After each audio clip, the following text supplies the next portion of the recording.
Já parou para pensar como seria estar na mesma sala que uma das mentes mais brilhantes do século XX? O que rolava de verdade numa sessão de análise com o próprio Carl Jung?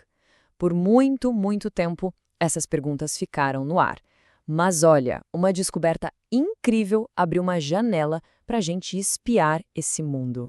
Olha só essa citação. Ela não veio de um livro ou de uma palestra, não. É um conselho profundo, dado cara a cara e que foi registrado num diário secreto. É uma ideia muito poderosa, né? O amor não é algo que a gente acha por aí, mas algo que a gente constrói. E essa ideia foi o ponto de partida para uma jornada de autoconhecimento simplesmente incrível.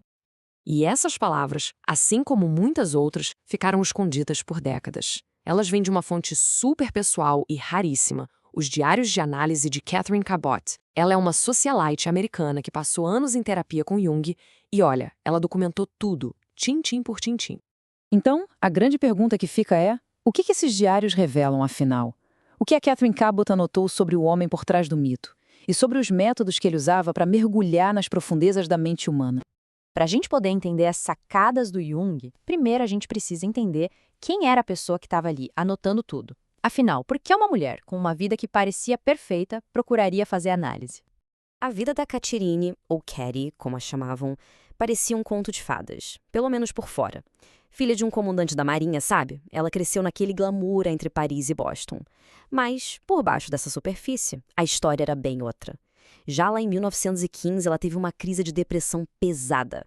Aí, nos anos 20, mesmo casada com um cara rico, ela sentiu um vazio, uma inquietação que fazia ela viajar sem parar, buscando alguma coisa que nem ela sabia o que era. E foi essa busca que, em 1928, a levou para a Europa e direto para as sessões com o Jung.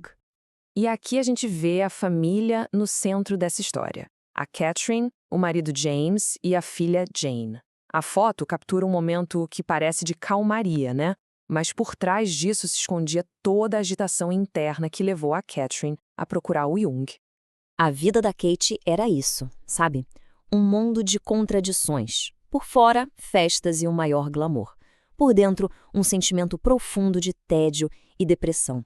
Ela tinha esse sonho de ser uma mulher de coração grande e forte, mas toda a energia imensa que ela tinha sem um propósito claro acabava se voltando contra ela mesma. Bom, então vamos agora para o coração dos diários. O que foi que o Jung disse para essa mulher que se sentia tão perdida para ajudar ela a encontrar um caminho? Para começar, Jung apresentou uma ideia que é a chave para entender tudo: o homem inferior. Que nada mais é do que aquela nossa parte que a gente reprime, sabe? Aqueles instintos e traços que a gente prefere não admitir que tem. É o que mais tarde ele popularizou como a sombra, aquele nosso lado escuro que todo mundo carrega. E a abordagem do Jung para lidar com isso era bem surpreendente. Ele não sugeriu lutar contra essa parte sombria. Pelo contrário, a ideia era acolher.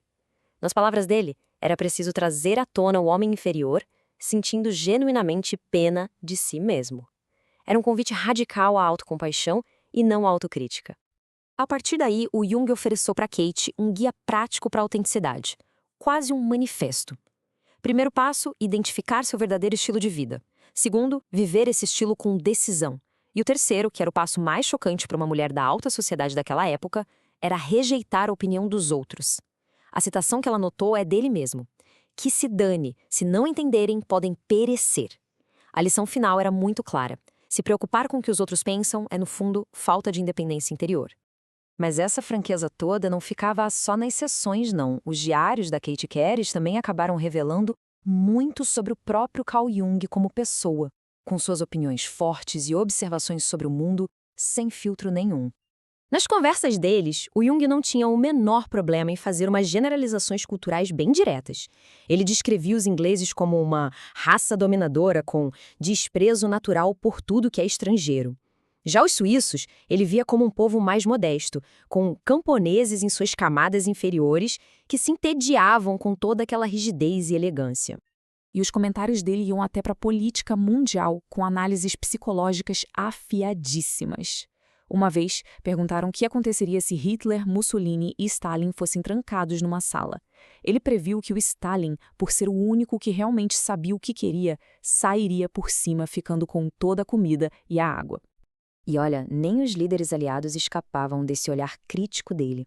Para o Jung, o presidente americano Franklin Roosevelt tinha material de ditador e não possuía conexões humanas com ninguém. Eram visões bem surpreendentes que foram registradas fielmente ali no diário da paciente dele. Então, depois de mergulhar nesse registro tão íntimo, o que fica? Qual é o legado final que essas conversas deixam pra gente sobre o que realmente importa na vida? A resposta talvez esteja numa experiência que o próprio Jung compartilhou com a Kate. Depois de uma doença que quase o matou, ele teve uma visão da Terra vista do espaço, flutuando numa luz azul. Ao voltar dessa experiência, ele disse que demorou muito tempo para perceber que o nosso mundo era real. Essa visão cósmica deixou ele com uma clareza avassaladora. Diante da imensidão do universo e da fragilidade da nossa existência, todas aquelas preocupações pequenas, como as que atormentavam a Catherine, simplesmente desaparecem. E o que sobra é uma única pergunta, que ecoa até hoje. Afinal, qual é o nosso verdadeiro desempenho na vida? E por fim, ele oferece a resposta. O que fica, o que é de verdade, não são as opiniões, as aparências ou o que a gente tem. Nas palavras dele, a única coisa que sobrevive é seu desempenho real, é um fato inabalável. No fim das contas, o que importa são as nossas ações, o que a gente constrói, o que a gente contribui. Esse é o fato concreto da nossa vida. E essa talvez seja a lição mais profunda guardada no Diário Secreto de Catherine Cabot.